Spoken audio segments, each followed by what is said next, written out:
कि ब्रह्मलोक में गए हुए प्राणी भी पुनरावृत्ति के अंदर हैं अर्जुन। वैसे इस श्लोक का अनुवादकों ने गलत कर रखा है। इन्होंने ये लिख दिया कि मुझे प्राप्त होकर के किसी का जन्म नहीं होता। नहीं, इसका अर्थ ये है कि ब्रह्मलोक में गए हुए प्राणी भी पुनरावृत्ति यानी पुनर्जन्म मृत्यु के अंदर हैं अर्जुन। और जो ये नहीं जानता कि ओम के जाप वाला ब्रह्मलोक में गया, ब्रह्मलोक में गए हुए भी जन्म मृत्यु में रहते हैं, वो मुझे प्राप्त होकर भी पुनर्जन्म है अर्जुन। मुझे प्राप्त होकर भी उनका पुनर्जन्म है अर्जुन। इसका यथार्थ अनुवाद ये है। उन्होंने गलत कर रखा है। यदि उनकी माने एक गलत अनुवादकों की, ये झूठे अनुवाद कर रखे, इनको ज्ञान नहीं था।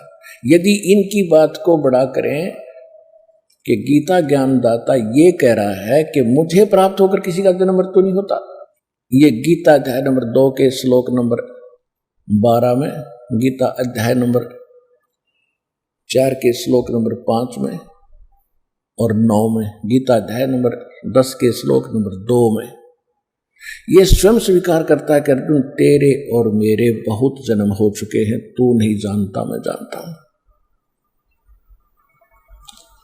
हम पहले भी जन्मे थे, आगे भी जन्मेंगे, केवल वर्तमान में ही नहीं है। और यह भी स्पष्ट करता है 10वें अध्याय के दूसरे श्लोक में कि मेरी उत्पत्ति को ये देवता और ऋषि नहीं जानते, क्योंकि इनको उत्पन्न करने वाला मैं हूं। क्योंकि ब्रह्मा विष्णु महेश ये 33 करोड़ देवता, 88,000 ऋषि, जो ये सभी इस काल भगवान ब्रह्म के उत्पत्ति है। दुर्गा इसकी पत्नी है ब्रह्म की, और ब्रह्मा विष्णु महेश इसके प्रथम 3 पुत्र हैं। प्रथम ब्रह्मा, सेकंड विष्णु और थर्ड शिव। इसके बाद फिर ये उत्पत्ति इनसे हुई है, कुछ दुर्गा के वचन से हुई है। तो इस प्रकार ये काल की सृष्टि प्रारंभ हुई है। आज का जो प्रसंग है ये क्या हो गया सिद्ध के ब्रह्म कहता है कि मैं भी जन्म और मृत्यु के अंदर हूं, मैं भी कंप्लीट स्पिरिचुअल नॉलेज नहीं रखता हूं, संपूर्ण अध्यात्म ज्ञान मुझे नहीं है। चौथे अध्याय के 34वें श्लोक में इसने कह दिया कि उसको तत्वदर्शी संतों के पास जाकर पूछो और वो बताएंगे। तो इससे सिद्ध हो गया कि सत्संग केवल पूर्ण परमात्मा ही करते हैं। उन्होंने आज से 600 वर्ष पहले इस कलयुग में आके सत्संग किया था।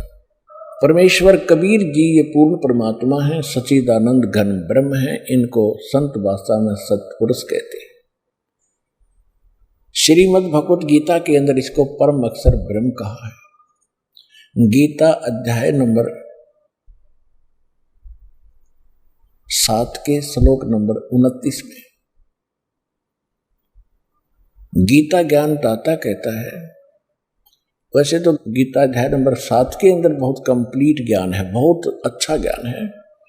इसमें यह भी स्पष्ट किया है कि जो अर्जुन मैं ज्ञान तुझे देने जा रहा हूं, इसको जानने के बाद फिर कुछ भी जानना शेष नहीं रह जाएगा। इसमें क्या बताया है 7वें अध्याय के 12 से लेकर 15 तक तो ब्रह्मा विष्णु महेश इन देवताओं की भक्ति करने वालों की स्थिति बताई है, उनका क्या होगा। इसमें स्पष्ट किया है कि रजगुण ब्रह्मा, सतगुण विष्णु, तमगुण शिव जी, इन तीनों के द्वारा जो भी हो रहा है उसका निमित्त कारण मैं हूं, मेन कारण। कौन? ब्रह्म। ब्रह्मा जी से क्या होता है? यहां जीवों की उत्पत्ति करते हैं प्राणी, वासनावश होकर के, जीव के बस की बात नहीं।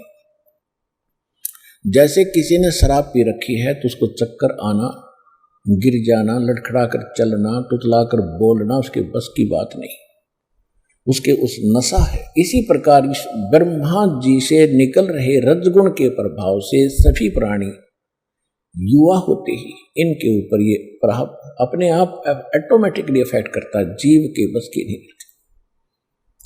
तो जिस कारण से संतानों उत्पत्ति सभी प्राणी करते हैं, तो इससे क्या हो रहा है? जीवों की उत्पत्ति, मनुष्यों की उत्पत्ति जिनको ये खाता है।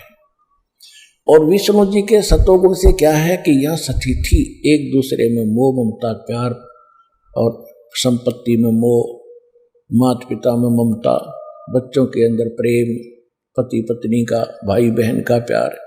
तो ये एक ऐसा जकड़ दिया जीव के बस का नहीं, इससे इधर उधर टस से मस हो जाए।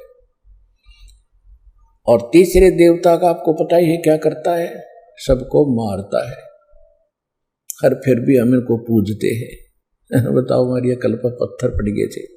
तो क्या कहता है गीता ज्ञानदाता यानी ब्रह्मा विष्णु महेश का पिता के रजगुण ब्रह्मा, सतगुण विष्णु और तमगुण शिव जी के द्वारा जो भी इन तीनों गुणों से जो कुछ हो रहा है उसका मुख्य कारण मैं हूं, परंतु मैं इनमें नहीं और ये मुझ में नहीं,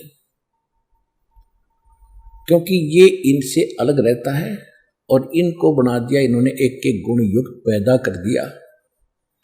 ये बहुत बार आपको सृष्टि रचना में बताया है, ये कैसे रजगुण बने, कैसे सतगुण बनाए, कैसे तमोगुण बनाए,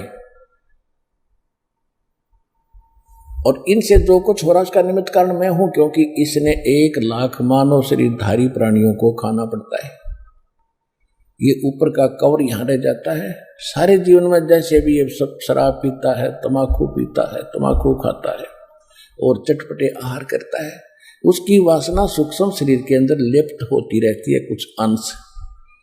जैसे बादाम की गिरी खाने की होती है, ऊपर का छिलका नहीं, तो ये ऊपर का छिलका ये यहाँ छोड़ देता है, अंदर से वो गिरी निकाल कर तपतशिला यानी एक तवी के ऊपर, बहुत बड़ा तवा है पत्थर का, उसके ऑटोमेटिक गर्म रहता है, उस पर पटक देता है और उससे फिर चटक, मरते नहीं जीव, उबालता है और उनसे निकाल कर गंध को फिर ये आहार करता है, आनंद लेता है। और यहाँ हाहाकार मची होती है, किसी का बेटा मर गया, किसी की बेटी मर गई, किसी का परिवार मर गया। हम ऐसे कसाई के लोक में रह रहे हैं, परमात्मा ने आकर हमें बताया।